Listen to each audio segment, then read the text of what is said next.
Suspension de la coopération française avec le Burkina Faso, le Mali et le Niger, loi sur la promotion immobilière au Burkina Faso, les décrets d'application ont été adoptés et enfin à l'international, reprise d'hostilité au Mali et démission au Sénégal. Voici, mesdames et messieurs, les grandes articulations de votre émission La Tribune des Éditos, ce grand rendez-vous de votre télévision True TV pour décrypter, analyser et parcourir l'actualité nationale et internationale, bien sûr à travers les commentaires et aussi les analyses des différents médias. Et pour cette tribune du jour, je suis accompagné par 4 professionnels des médias. Nous avons Michel Nana, rédacteur en chef délégué aux éditions Le Pays, Daouda Kinda, journaliste au journal Le Quotidien, Idrissa Koumbem, journaliste à la radio Liberté et enfin Michael Tougri, rédacteur en chef à True TV.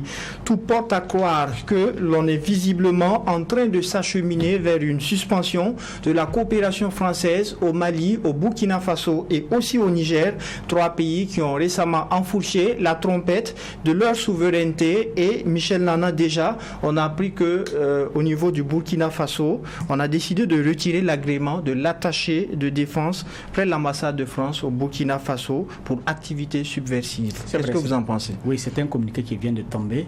Je pense que cette décision fait suite à une saga de décisions prises par les autorités burkinabées dans la coopération avec les Français, qu'il soit sur le plan militaire, qu'il soit sur d'autres plans. Il y a eu beaucoup d'activités prises pour remettre en cause les rapports que nous avons avec les Français.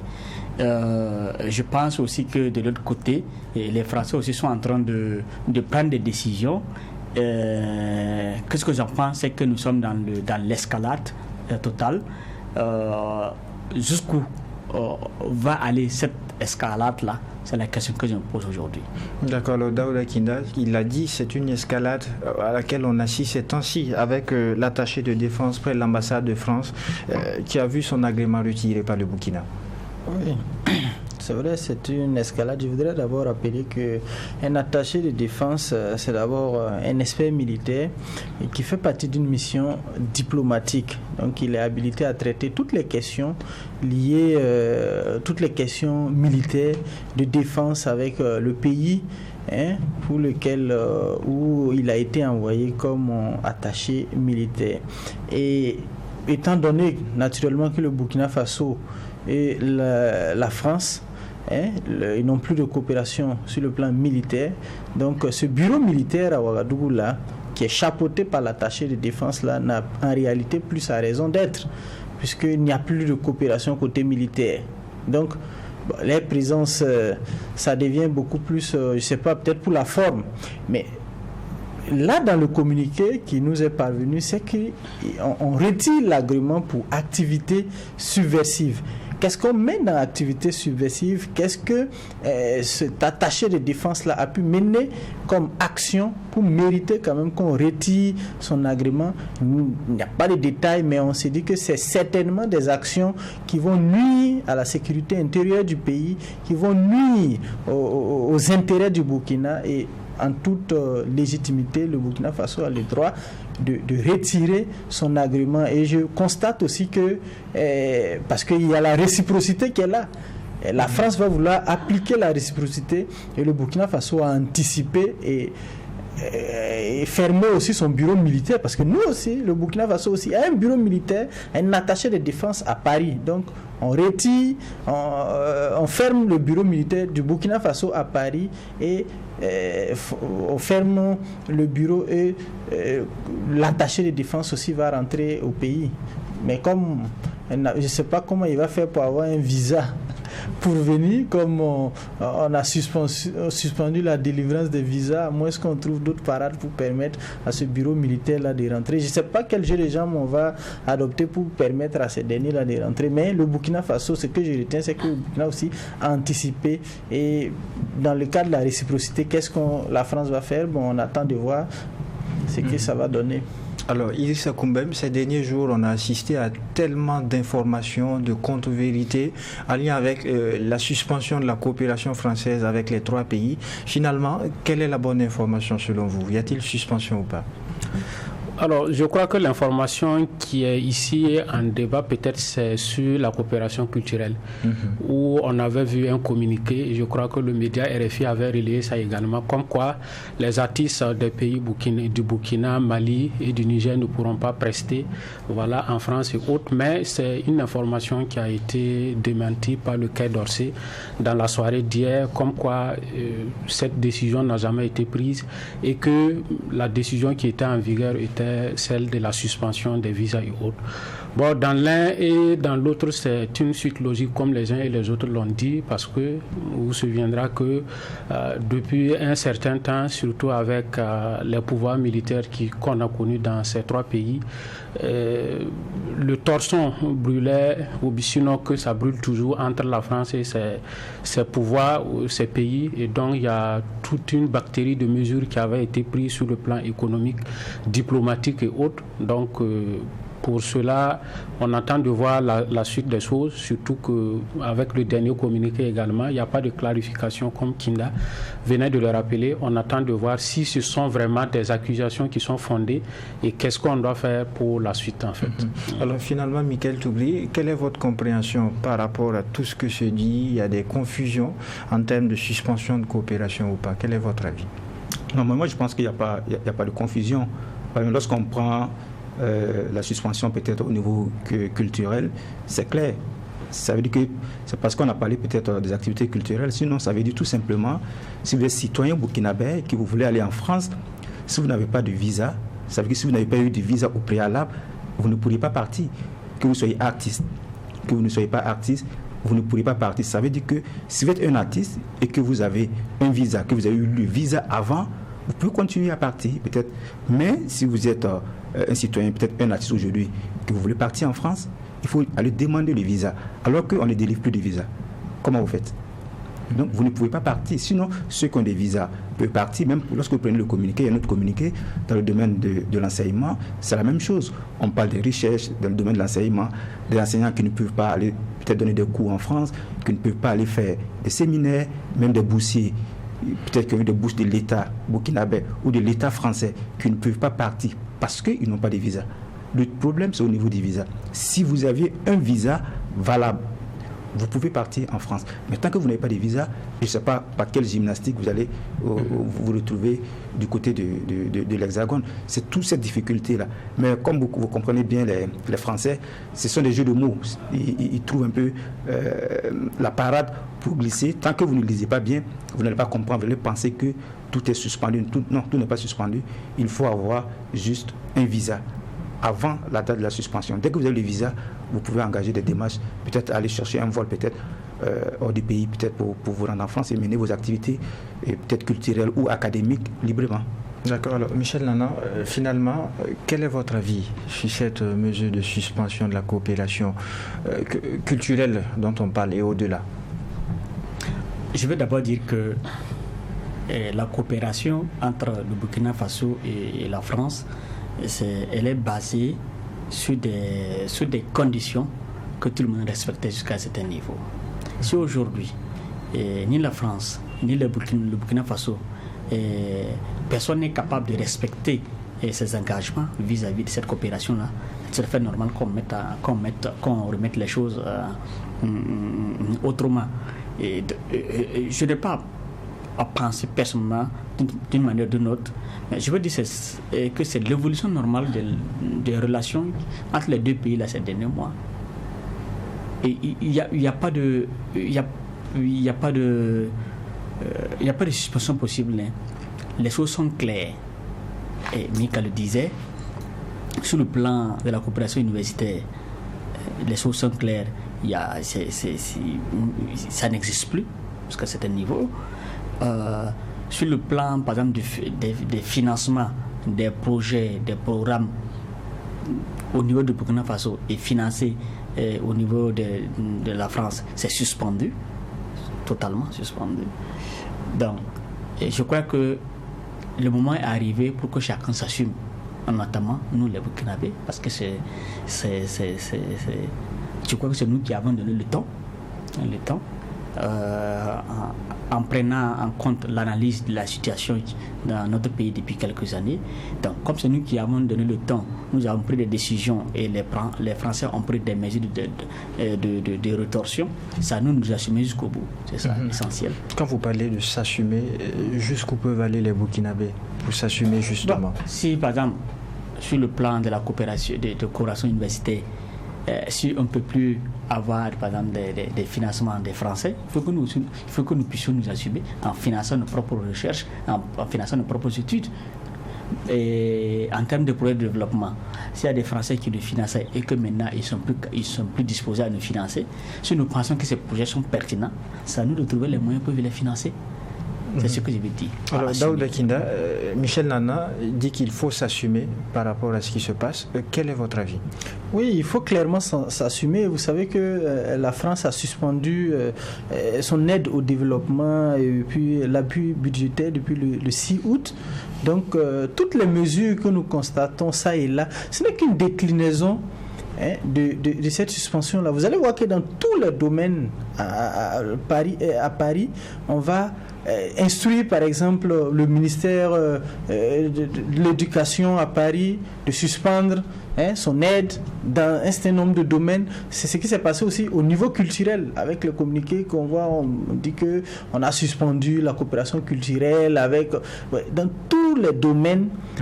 Et chacun essaie de mettre en application cette décision au niveau de l'Élysée, puisque l'Élysée prend la décision, au niveau politique, on prend la décision de suspendre l'aide et l'appui budgétaire. Maintenant, au niveau des départements ministériels, chacun essaie de mettre cela en application, que ce soit au niveau de la culture, que ce soit au niveau de l'éducation, que ce soit au niveau de l'agriculture, que ce soit au niveau de l'environnement.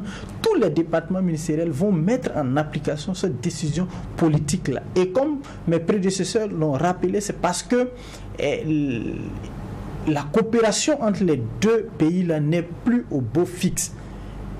Et nous, en tant que Burkinabé, on doit s'assumer. Et j'étais très content de lire, par exemple, d'écouter le Premier ministre burkinabé dire que oui, la France a suspendu son aide au développement, mais bon, ça n'a pas trop d'impact sur le Burkina parce que oui, on a anticipé à travers la bonne gestion des données publiques qui permet en tout cas à notre croissance budgétaire là, qui va en 2024 sera supérieure à celle de 2023. Moi, je suis content. Si au niveau interne, on peut trouver les mécanismes, des voies et moyens pour que cette suspension de l'aide au développement, l'aide française au développement là, n'agisse pas sur n'ait pas d'influence négative sur notre économie, sur notre développement.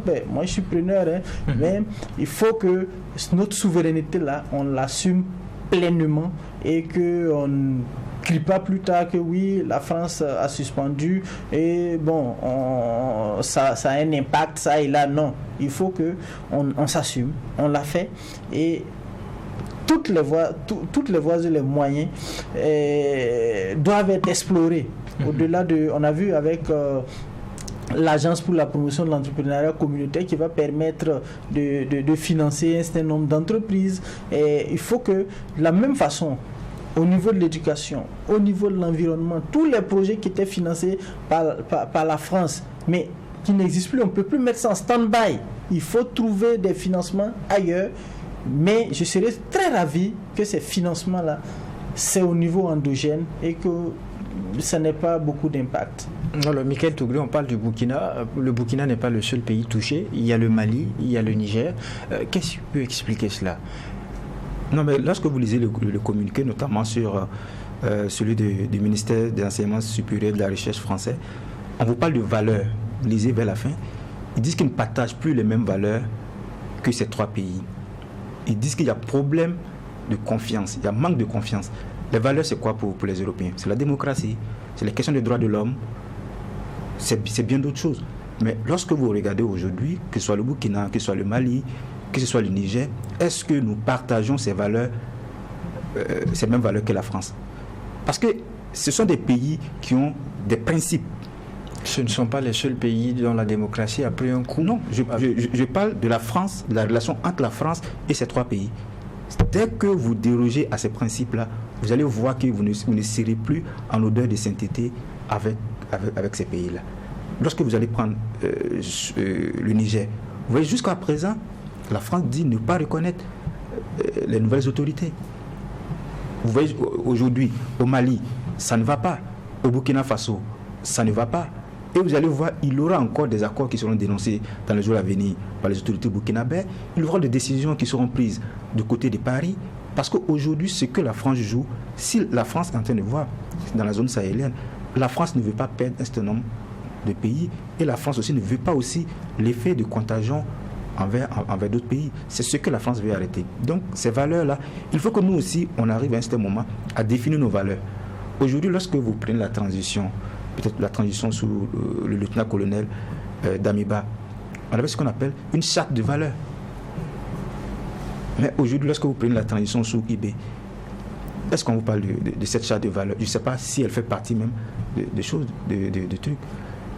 On va vous parler toujours d'intégrité, de patriotisme. Mais après, lorsque vous regardez les faits, le comportement de certaines personnes, bon, ça laisse à désirer. Alors que lorsque vous prenez les Français, ils ont des valeurs. Démocratie, droit de l'homme, droit de ceci, droit de cela.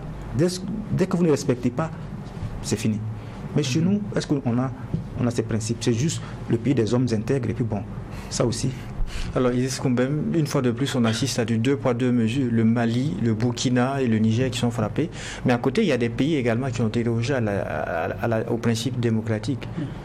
Alors, c'est tout à fait normal, puisque ce sont des questions d'intérêt politique qui sont en jeu. Quand vous regardez les différents coups, la position de la France, et il faut considérer que ce soit les coups d'État qui ont eu lieu au Burkina, au Mali, au Niger, et ceux qui ont renversé et qui ont pris le pouvoir ont dit clairement qu'ils ne vont pas travailler avec la France. Et sur le plan diplomatique, on constate qu'ils se positionnent auprès d'un rival de la France qui est la Russie. Quand vous regardez aujourd'hui au Mali, c'est avéré que le groupe paramilitaire Wagner est là. Au Burkina, c'est pas avéré, mais la première sortie du Premier ministre même à l'extérieur, c'était en Russie. Au Niger également, c'est le discours qui est tenu par les militaires. Donc c'est tout à fait normal que dans ces conditions, que la France ne prenne pas position parce que c'est une question d'intérêt politique et géopolitique. Contrairement, quand vous regardez au Gabon, bon, la position semble être un peu plus souple là-bas. Au Tchad, bon, il est adoubé et voilà. Donc, ce 2 poids, ce 2 mesures, c'est tout à fait un peu compréhensible. Voilà, lorsqu'on analyse, parce que la France défend ses intérêts, comme on le dit, il nous appartient aussi en tant qu'intérêt de dénicher, de savoir où se trouve notre intérêt, nos intérêts, et de les défendre. D'accord. Est-ce que vous êtes d'avis que ce sont les décisions géopolitiques ou géostratégiques amorcées par le Mali, le Burkina et le Niger qui ont conduit à cela, Michel Nana? Bien sûr, ce sont des positionnements politiques et idéologiques qui ont envoyé les divergences. C'est tout à fait normal, c'est cela.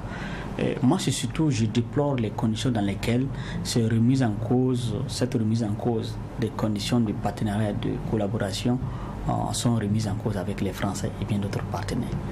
Je déplore les conditions dans lesquelles ça se passe. Qu'est-ce que vous aurez préféré? Le contexte. Je vais dire aujourd'hui, la préoccupation première des Burkinabés, des Nigériens et des Maliens, c'est de vaincre le terrorisme. C'est vrai, il y a des gens qui disent que la renonciation ou la remise en cause des partenariats avec les Français et d'autres partenaires, et le fait de s'allier à d'autres partenaires, cela fait partie de la lutte contre le terrorisme. Mais je me méfie. Parce que quand on regarde actuellement, on mobilise plus d'énergie sur le plan, quand vous regardez comment fonctionne notre société, on mobilise plus d'énergie pour parler de la collaboration entre les Burkinabés et les Français que de ce qui se passe par exemple sur le terrain, la lutte contre le terrorisme. Ça veut dire qu'on a dispersé nos énergies et je pense qu'une fois que les énergies sont dispersées, c'est très difficile de pouvoir nous concentrer sur le plan sécuritaire. C'est ce que je déplore. J'ai pris dire que ceux qui dirigent nos pays là, et aux côtés de leur engagement de remettre nos pays sur d'autres rails, sur le plan diplomatique, sur le plan politique, que c'est ceux qui dirigent là aient le courage, l'énergie et la détermination possible pour lutter contre le terrorisme dans nos contrées. C'est de ça qu'il s'agit. Alors, sur le plan culturel, par exemple, quelles peuvent être les conséquences de cette suspension de coopération avec la France? Déjà, il y a des projets culturels qui sont financés par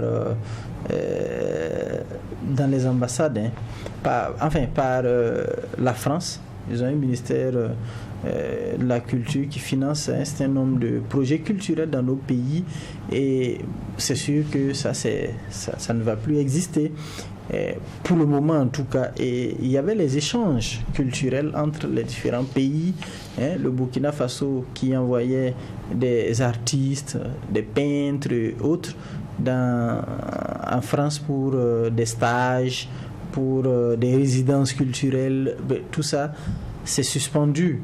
Et par exemple, vous voyez le nombre de prestations culturelles regardez par exemple au Mali, les prestations, les concerts que les artistes maliens, burkinabés donnent en France, c'est trop. Tout ça c'est suspendu parce que vous ne pouvez plus avoir de visa.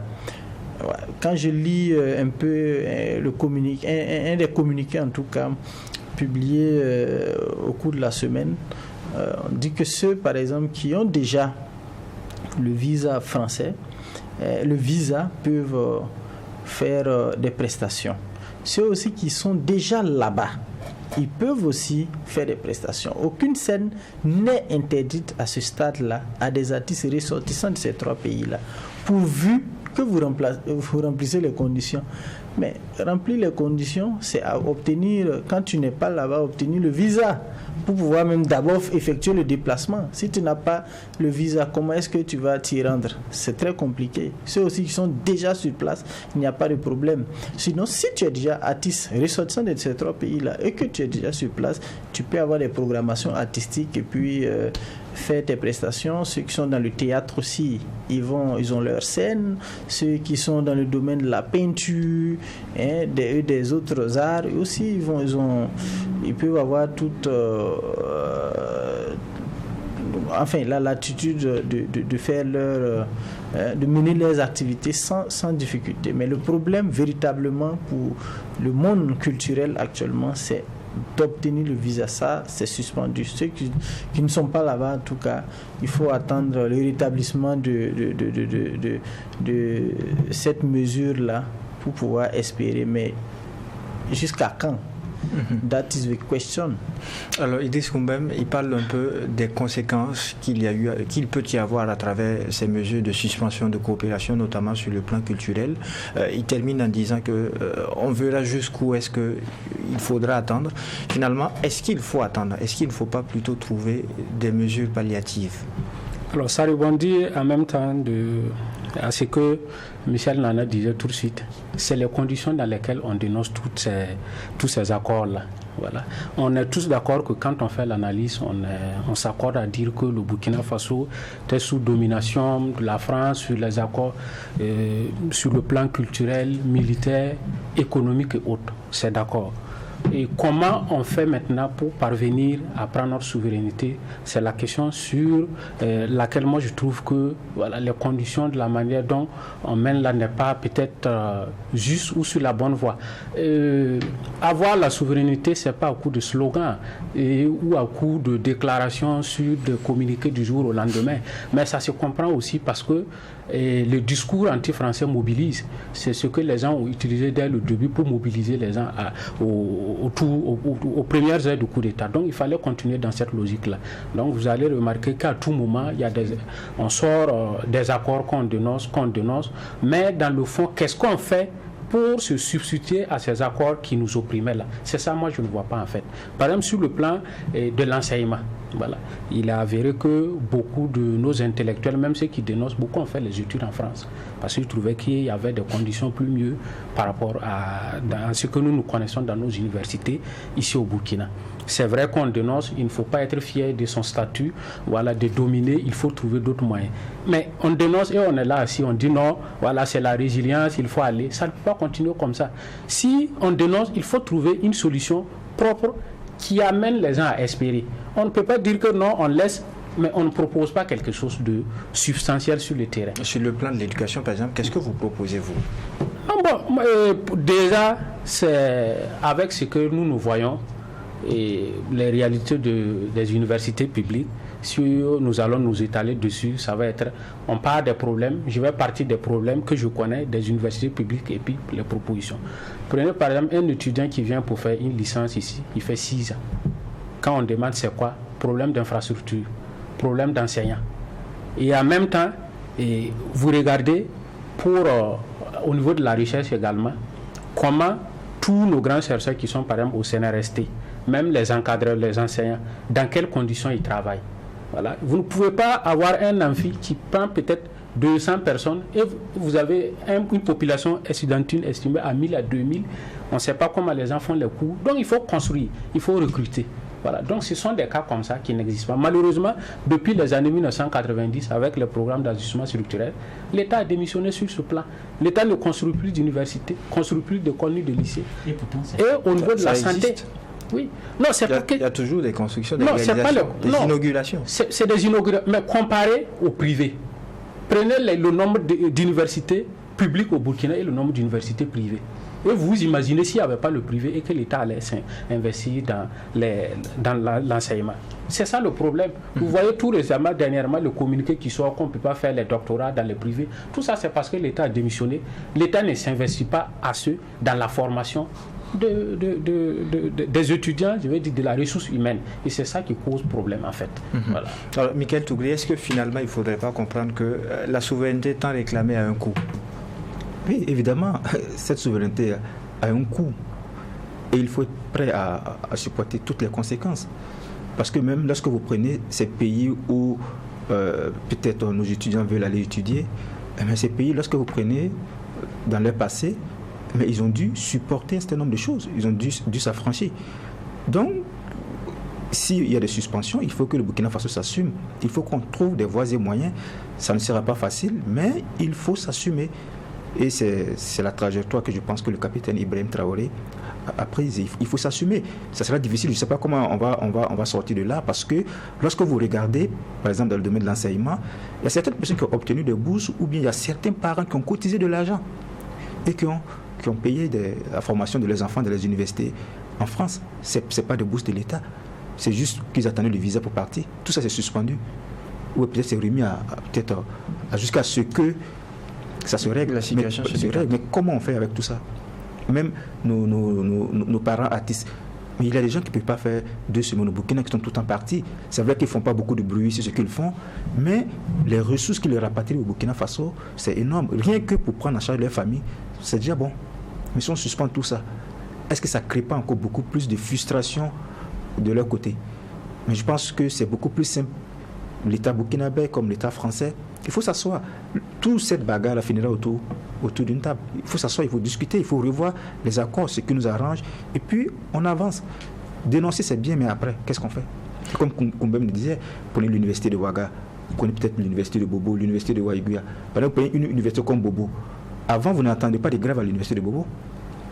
Parce que ça allait, le nombre d'étudiants n'était pas aussi... Mais de plus en plus, vous voyez qu'il y a du bruit du côté de l'université de Bobo, parce que les infrastructures ne tiennent plus. Même si vous partez à l'université de Ouaga, je me demande, est-ce qu'il y a la connexion même à l'université de Ouagadougou? Non, il y a pas. Voilà. Alors que je ne sais pas, si vous partez à l'université française, peut-être même au primaire ou peut-être au maternel, peut-être si les enfants ne veulent pas. Sinon, on va mettre. Mais tout ça, on comprend la situation. On a vu, peut-être, on a passé 60 ans, on pouvait peut-être se développer, on a vu que peut-être il y avait des dominations. Tout ce qu'on dénonce aujourd'hui, c'est vrai, c'est bien. Mais trouvons la manière pour pouvoir régler. D'accord, là, finalement, la suspension, elle est actée. Aujourd'hui, comment est-ce qu'on s'organise en termes de résilience, notamment sur le plan culturel ou encore le plan de l'enseignement, par exemple? Je ne sais pas pourquoi vous vous focalisez sur le plan culturel. Parce qu'il y a le culturel, il y a l'économie, il y a le politique, et ce qui est social. Quand vous prenez tous les actes qui ont été pris là, en termes de suspension, ça concerne tous ces domaines-là. Le culturel, peut-être que c'est parce que ça vient d'arriver. Sinon, quand vous prenez l'ensemble des domaines d'intervention au niveau du développement économique, politique et social, vous allez voir que tous les domaines sont touchés.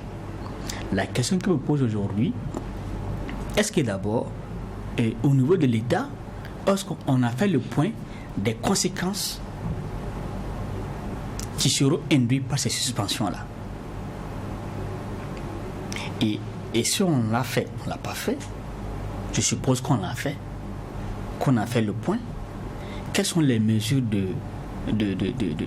en termes de réponse à ce qu'on aurait trouvé comme diagnostic par rapport aux conséquences-là? C'est la question que je me pose. Pour dire la vérité, et je ne suis pas dans les secrets de Dieu, mais je ne suis pas sûr que sur le plan de la vision et de la politique, l'État burkinabé ait conçu quelque chose pour faire face aux effets néfastes de ce qui arrive en termes de coopération avec les Français. Je ne suis pas sûr. On peut prendre des décisions d'éclat par rapport à certaines choses, mais avoir une vision et une politique cohérente pour répondre aux problèmes qui seront posés par rapport à la remise en cause de notre coopération, je n'en suis pas sûr. Le Burkina Faso est amorcé dans une autre dynamique de coopération avec d'autres pays. Et c'est pas aussi simple. Parce que je ne suis pas sûr que ce que, par exemple, les Français, et la coopération, les conditions et la nature de coopération entre les Français et les Burkinabés. Et aussi les Maliens et les Nigériens. Ce n'est pas la même chose que ce que les Burkinabés pourront faire avec les Russes. Ce n'est pas la même nature. Vous allez vous rendre compte que sur le plan, par exemple, de la coopération avec la Russie, on ne parle que d'armes. On n'est pas de coopération militaire. Il y a quand même le blé qui va venir. Mais ça, c'est pas une ça, c'est juste ça, c'est de la charité qu'on veut nous faire en fait. Je pense que sur le plan, faut pas que les gens soient naïfs. On peut en vouloir aux Français parce qu'ils se méritent ça, parce que il y a des choses sur lesquelles nous ne sommes pas d'accord en termes de coopération avec les Français, mais il ne faut pas être naïf. Je pense qu'il faut être lucide pour poser le débat. Qu'est-ce que la coopération française nous a apporté? Je comprends que on se dit que ça ne nous a rien rapporté, mais je ne suis pas sûr. Et quels sont les problèmes que nous avons et quelles solutions nous pouvons trouver pour faire face à ces problèmes-là? Il faut être lucide. Ceux qui sont dans la rue en train d'applaudir parce qu'on a suspendu, on a arrêté telle dynamique avec les Français, je ne suis pas sûr que tout le monde soit conscient de la situation. Il a expliqué. Non, mais c'est parce que ça ne le touche pas. Ça ne le touche pas. Il a expliqué l'affaire des étudiants. Comme je l'ai dit, on peut aller à l'université de Ouagadougou et même rentrer dans la ville, interroger beaucoup de gens qui ont fait l'université de Ouagadougou et qui ont fait l'université de Ouagadougou. Des gens qui ont fait 6 ans, 7 ans, 8 ans sans pouvoir faire un diplôme. Mais leurs confrères, leurs contemporains qui sont allés en France, au Canada et autres là, en 3 ans, ils sont arrivés à faire pratiquement 3 diplômes. Pour quelle raison? Nous avons, excusez-moi le terme, nous avons conçu des systèmes bâtards entre guillemets, je m'excuse du terme. Pour ceux qui ont fait l'université, ils savent très bien que j'ai raison. C'est un système destructeur de nos valeurs, de nos talents. C'est nous-mêmes qui avons conçu ça. Et si vous voyez que des gens sont obligés de quitter pour aller ailleurs, c'est parce qu'on se rend compte que nous sommes en train de les détruire. C'est tout à fait normal. Ouais, il y a des gens qui reviennent, qui occupent des postes ici, là, avec des diplômes, et les autres ne peuvent pas, ceux qui sont restés ne peuvent pas compétir. Pourquoi? C'est parce qu'ils n'ont pas de niveau, pas parce qu'ils ne sont pas intelligents. C'est parce que notre système ne leur a pas permis de réunir les conditions pour pouvoir poursuivre des choses. Donc, je pense qu'il faut être très réaliste et être très courageux. Si le politique a décidé de la marche à suivre, il faut qu'au niveau des différentes sections de la société, de notre société-là, que les gens là prennent leurs responsabilités, que les universitaires, que les parents, les promoteurs comment on appelle ça, d'établissements, que les opérateurs économiques, que aussi, même nous les journalistes là, que chacun, si on est d'accord qu'il faut changer de cap, que chacun regarde à son niveau, qu'est-ce qu'il faut faire pour faire face à la situation là.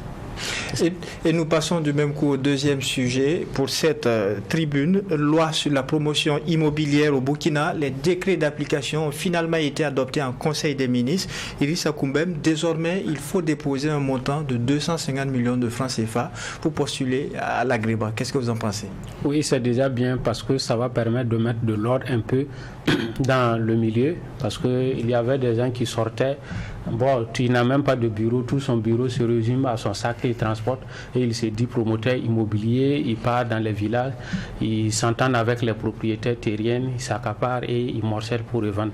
Donc c'est fini tout cela. Là, il faut 250 millions de francs, c'est assez costaud et peut-être que ça serait une occasion pour ces petits promoteurs-là de se mettre ensemble, de se mettre en groupe pour avoir l'agrément et puis pouvoir travailler. Et également, un autre point aussi qui a été relevé dans les décrets d'application, c'est les périmètres à mobiliser et surtout le fait qu'on ne peut plus vendre les terrains nus.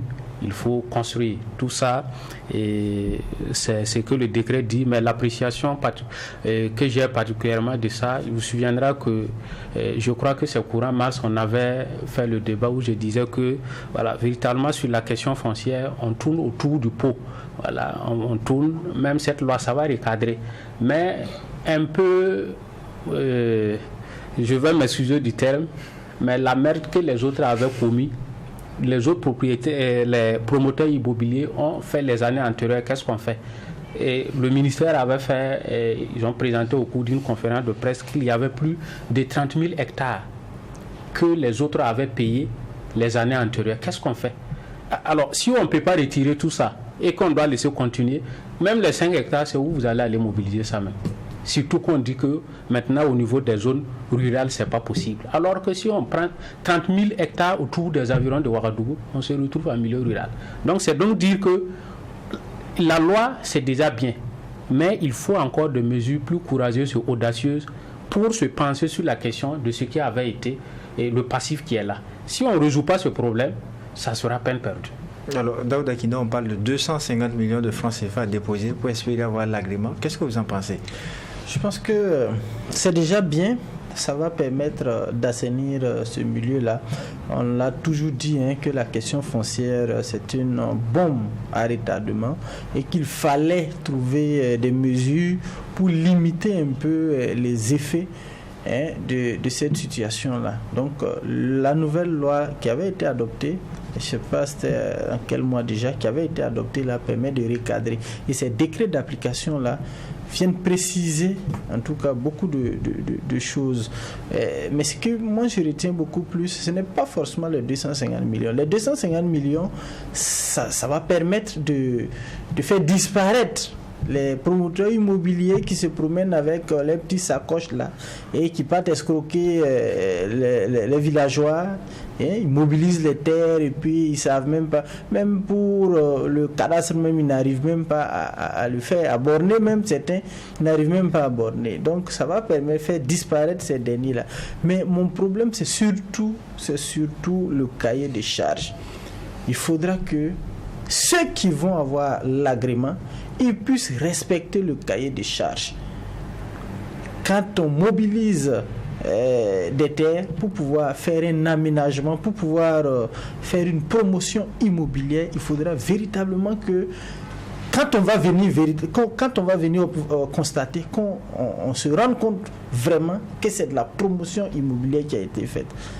Quand on prend l'eau courante, il y a des cités que nous voyons ici, des cités bâties, mais quand vous arrivez, c'est de la merde. Quand il pleut, personne ne peut aller. Beaucoup de quartiers, je ne vais pas citer, mais tout autour de Ouaga, ça se constate. Même l'électricité, regardez comment ceux qui ont acquis les maisons auprès de ces promoteurs immobiliers battent le pavé tous les jours pour réclamer le minimum vital. L'eau, l'électricité.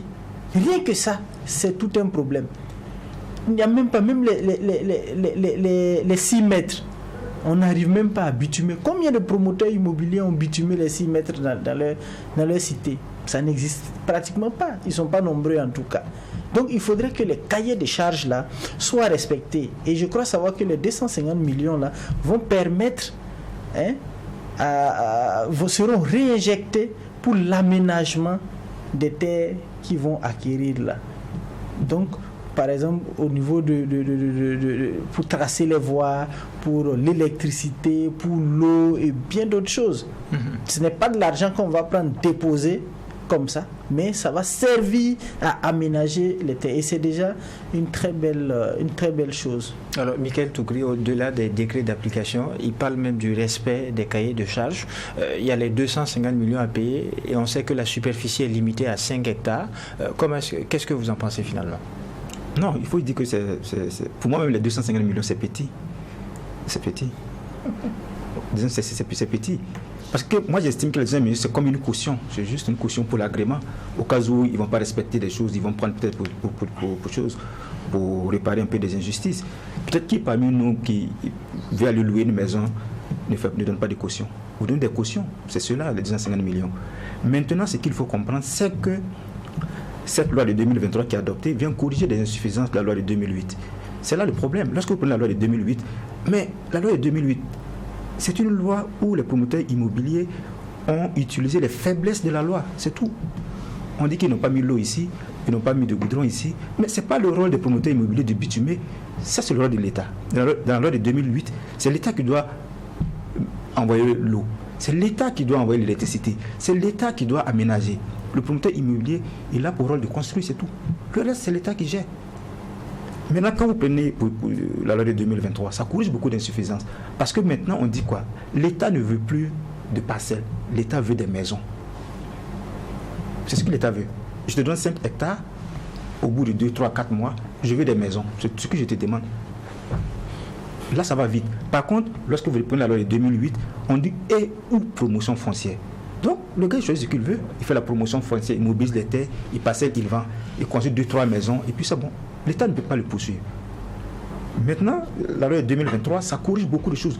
Maintenant, là où moi j'ai peur de cette loi-là, parce qu'il faut comprendre aussi que les promoteurs immobiliers, ce sont des commerçants. Ils ne sont pas dans le social. Nous, on pense que construire une maison, donner aux gens, ce n'est pas le social. Parce qu'ils vont aller mobiliser de l'argent dans des banques. Quand ils vont finir, ils ont des maisons. Moi, c'est quand ils vont finir de construire ces maisons-là, qui reprend ces maisons? Parce que moi, j'aimerais voulu que, dès qu'on dit aux promoteurs immobiliers, vous construisez les maisons, vous remettez les maisons à l'État. L'État qui trouve sa structure, comme la CGC. La CGC récupère les maisons et la CGC vend les maisons. L'État va payer les promoteurs immobiliers. Point barre. Les promoteurs immobiliers, non, leur travail c'est de construire, ils ne vendent pas. Ou bien on peut leur dire, bon, écoute, vous construisez, peut-être vous pouvez vendre 5% ou 10% des maisons. Le reste là, vous reversez ça à l'État. L'État prend, remet à la CGC. La CGC va trouver les moyens de vendre les maisons. Parce qu'aujourd'hui, si vous voulez acheter une maison au Burkina Faso, si vous partez sur un promoteur immobilier, maximum peut-être c'est 5 ans, 6 ans. Mais alors que lorsque vous prenez un fonctionnaire, il faut échelonner ça sur une longue période, peut-être sur 15 ans, sur 20 ans, pour qu'il puisse avoir les reins solides pour pouvoir supporter jusqu'à sa retraite. Je ne sais pas si je me fais comprendre. Donc c'est cette technique, il faut que l'État trouve cette technique de telle sorte que les promoteurs immobiliers puissent souffler, parce que de plus en plus, moi je suis dans une commune rurale, moi j'ai discuté avec le maire de cette commune-là, il vous dit, la première année de son mandat, il avait de l'argent. Il veut construire une école, mais il n'a pas de terre. Parce qu'il faut qu'il parte voir les propriétaires terriens. Mais les propriétaires terriens, qu'est-ce qu'ils ont à foutre à l'école? Et c'est l'argent qu'ils veulent. Les promoteurs immobiliers viennent avec de l'argent, avec ceci, cela. Est-ce que je vais vendre, est-ce que je vais donner ma terre à la commune? Ou bien est-ce que je vais donner ma terre aux promoteurs immobiliers? Le choix est vite fait. Jusqu'à ce que l'insurrection arrive, il n'a pas pu construire cette école. Parce qu'il a dit, il n'a pas pu trouver des terres, un terrain pour construire. Mais c'est la triste réalité aujourd'hui. C'est la triste réalité aujourd'hui. Oui, une réaction? Oui, il a parlé la question du commerce. C'est vrai, il y a certains promoteurs immobiliers qui sont des commerçants. Ça, on est d'accord. Ils cherchent l'argent. Mais le véritable problème, c'est qu'il y a certains qui dépassent ce côté-là. Ils sont devenus, je vais dire, des malhonnêtes en réalité. C'est ça qui pose problème. Regardez dans les cités, une maison, quelqu'un disait que ça ressemble à biscuit. Quand tu touches net, ça tombe. Ça s'effrite. Pas de qualité, ça s'effrite. Pas de qualité du tout. pas de qualité. On construit du n'importe quoi et juste quand ils finissent, en 3 mois, 4 mois, tu repasses là-bas, tu vois, ben, tu n'as même pas envie d'habiter là-bas. Allez-y dans les périphéries, vous allez constater les maisons. Quand ils construisent là, j'ai même l'impression même que ce n'est même pas la maison qu'ils ont construite qu'ils vendent, mais la parcelle en fait. Beaucoup payent. Moi je connais plein, hein. Ils ont acheté des maisons comme ça qu'ils ont cassées et puis reconstruit. Parce qu'on leur dit non de faire de la promotion immobilière. On cherche 2-3 maçons. On leur dit bon, il faut grouiller, tu vas terminer 7 maisons ou bien 10 maisons en une semaine. Mais je vous dis qu'ils vont le faire. Ils vont faire les 10 maisons en une semaine. 2-3 maçons. Rien que parce qu'ils veulent faire semblant de respecter ce que la loi dit, on le fait. Mais ça, c'est de la malhonnêteté, c'est pas du commerce. Idriss Koumbem semble avoir un autre avis. Répondez rapidement avant, Michel. Oui, tout ce que mes prédécesseurs ont dit, ce sont des conséquences d'un fait, qui est qu'aujourd'hui, la terre est devenue un fonds de commerce. Comment on travaille pour sortir de cette situation, pour rendre la terre accessible à tout le monde, au point où ça ne devient plus un bien ou bien un fonds de commerce pour les gens. C'est ça que j'avais dit ici, et je crois qu'à une émission, que pour la question du logement, il faut, moi je crois qu'à cette étape, il faut que l'État même lève la mesure de suspension même des lotissements. Et même la promotion immobilière qu'ils sont en train de faire, on pouvait l'arrêter et les choses allaient marcher. Parce que le promoteur immobilier qui construit, comme ils l'ont dit, ce n'est pas pour du social. Quand vous voyez Sam Salon, on parle de 7 millions en allant, sinon 10. Combien sont les personnes qui peuvent réunir cette somme-là pour aller se payer une maison? C'est difficile. Il faut lever les suspensions et on informatise peut-être le fichier cadastral. Et on limite le nombre de parcelles à acquérir pour au moins les habitations, pour chaque individu, à au moins 2 ou 3. Vous allez voir que d'ici là, tout le monde aura une parcelle. Et comme ça n'aura plus de valeur, les gens ne vont pas faire une course pour aller investir sur les terrains. Et voilà, le problème est résolu en même temps. Mais si on ne veut pas informatiser, on laisse comme ça. Même ce que les promoteurs immobiliers vont construire, c'est les mêmes qui ont l'argent là qui vont aller prendre encore. Et le problème va rester, les gens vont aller créer des bidonvilles, faire des zones périphériques, des non-lotis, en un point fini. D'accord. Alors Michel Lana, les décrets d'application ont été adoptés en Conseil des ministres. Finalement, est-ce que ça va changer les choses dans le cadre de la promotion immobilière au Burkina, selon vous? C'est une obligation que ça change les choses, sinon ça ne servira à rien de prendre des décrets d'application. Je voudrais d'abord signaler que parmi les responsables du capharnaüm, du désordre à la promotion immobilière, l'État figure en bonne place. C'est vrai qu'on tire à bleu rouge sur les promoteurs immobiliers, mais aussi il ne faut pas oublier l'État. Expliquez-vous. Oui, parce que puisque c'est l'État qui fixe les règles. Et dans beaucoup d'actes administratifs ou autres qui sont pris, ce sont des agents de l'État, ce sont des structures de l'État qui les prennent. Donc, l'État est responsable à une bonne partie dans le capharnaüm ou le désordre dans la promotion immobilière. Donc, tous les problèmes qui sont posés actuellement. Maintenant que cet État en vient aujourd'hui à tirer les conséquences des insuffisances de la pratique et qu'il apporte des correctifs, je pense qu'il faut s'en féliciter. Effectivement, aujourd'hui, la question est de savoir qu'est-ce qui va changer désormais au Burkina en termes de promotion immobilière, concrètement, sur le terrain. C'est ce que les gens veulent savoir. Il y a une qualité qu'on a dans notre pays, la qualité d'avoir de très bons textes, de très jolis textes. Mais dans l'application, c'est boitillant. On espère que les décrets d'application qui sont pris seront appliqués comme il se doit pour que les corrections qui doivent être faites là s'opèrent réellement sur le terrain. Ça c'est mon grand souhait. Maintenant, il faudrait que l'ensemble des acteurs soient sensibilisés parce qu'il y a les décrets d'application et il y a la loi, mais est-ce que la population, est-ce que les promoteurs immobiliers, est-ce que même les agents de l'État qui sont chargés de s'assurer de la régularité du respect de ces, est-ce que tout le monde est sensibilisé sur les détails par rapport à l'application, à l'applicabilité de ces textes-là? C'est ça. Parce que nous sommes assis ici, c'est vrai, on lit des articles, on lit des textes, mais sur le terrain, on se demande comment ça va être appliqué. D'accord. Et pour terminer, je parlerai du passif. Et chez nous, on dit souvent qu'on laisse le fantôme rentrer dans la maison, mais Namo voit les chasses. Il y a tellement de fantômes qui sont rentrés dans notre maison par rapport à la promotion immobilière que je me demande, parlant du passif, comment on peut s'en sortir. Est-ce que l'application de ce décret d'application, est-ce que l'application de cette nouvelle loi-là, est-ce que ça va nous permettre de mettre fin définitivement au désordre et aux mauvaises pratiques dans la promotion immobilière? C'est la question que je me pose. La réponse, c'est juste souhaiter, effectivement, que cela puisse nous amener à corriger les mauvaises pratiques. Et on reste justement avec vous pour parler de la dernière fenêtre de cette émission. À l'international, les éditions Le Pays se sont intéressées à la vague de démissions au sein de la majorité présidentielle du Sénégal. C'est vrai, après la désignation du Premier ministre actuel pour être le candidat de la coalition au pouvoir à la prochaine élection présidentielle, parce que Macky Sall ne se représente plus, il y a deux personnes qui ont démissionné, deux personnalités qui ont démissionné. Il y a d'abord le ministre de l'Agriculture et ensuite le directeur général de la Caisse de conciliation. Et je rappelle que ces deux personnalités étaient aussi candidats pour être candidats de la coalition à l'élection présidentielle. Voilà, donc, après la désignation de l'actuel Premier ministre, ces deux-là ont démissionné. Que faut-il comprendre par là? Nous pensons que c'est tout à fait normal que cela arrive, parce que c'est pas la première fois. Dans beaucoup d'autres pays, dès qu'il y a un président sortant qui ne se représente plus, il y a l'expression des égos à l'intérieur même des camps, parce que chacun voudrait être candidat. Et une fois qu'on n'est pas retenu pour être candidat, mais on pense qu'il faut se retirer et puis se mettre aussi dans les rangs pour pouvoir concourir.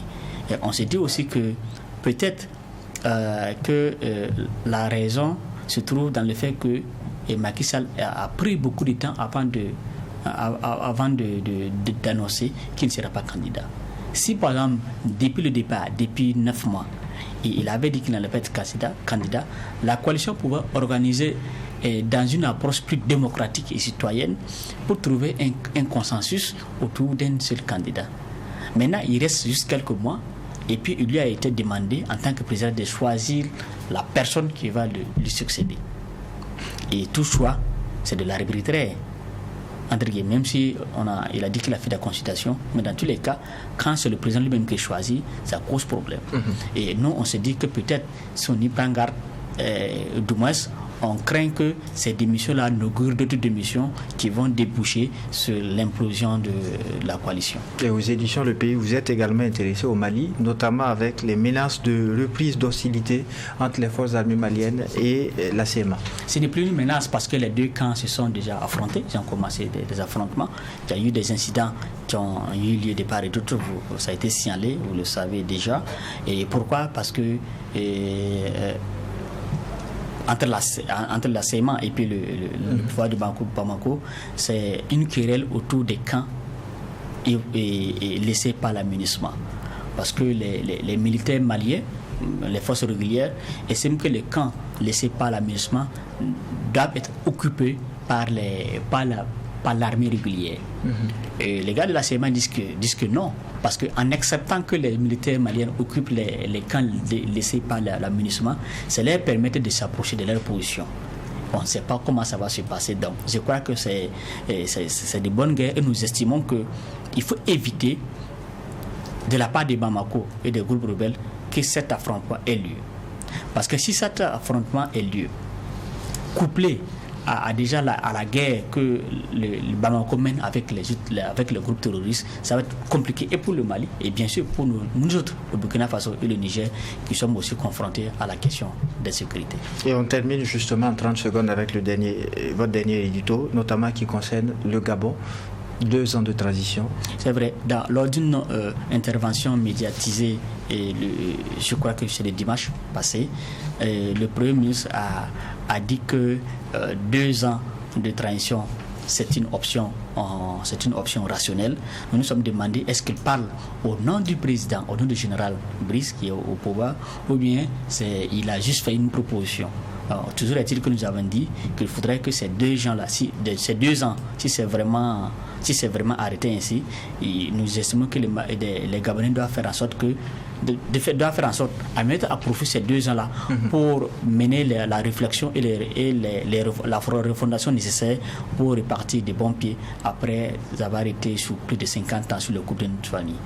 Et c'est tout pour ce numéro de votre émission La Tribune des éditos. Merci à vous qui l'avez suivi. Merci également aux équipes techniques de réalisation. Et on se retrouve, Dieu voulant, le week-end prochain pour un autre numéro. La Tribune des éditos, c'est l'émission qui donne uniquement la parole aux professionnels des médias au week-end prochain.